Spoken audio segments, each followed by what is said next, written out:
За бид нар энэ богино бичлэгээр та бүхэндээ хасрыгаа танилцуулах гэж байна.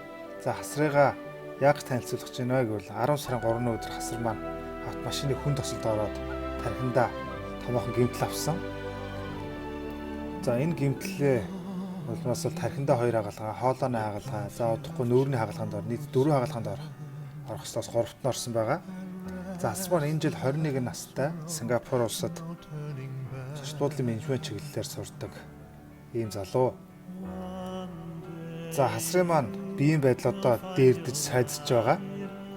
За 11 хоног эрчим дэмжлэг буюу сэхэнд дэмжлүүлж байгаад өнөөдрөөс түүний доотлын шат буюу арай гайгүй тийм тасаг руу шилжсэн. За тийм учраас биеийн байдал нь сайжирч байгаа, дээрдэж байгаа гэж эмчнэр бол бас хэлж байсан. Одоо хүний ярьсан юмыг ойлгодог, сонсдог, хардаг тиймэрхүү хэмжээнд байгаа. За харин цаашдаа хэд хоног бид нар хэвтгийг мэдэхгүй байгаа учраас за мөн гэр бүлийнхэн өөрсдөө болгочих, бүтээчих гэж нэлээд хичээсэн бол үнэхээр дийлэхгүй хүчрэхгүй болсон учраас та бүхэндээ хандсан жижиг видео хийж байна. За та бүхэн доогоор гарч байгаа дансанд багч хэлтгүү хандив тусламж өгж хасрын хэмжээний зав хөнөөр болоорой гэж мөнхөд чин сэтгэлээсээ гуйж байна.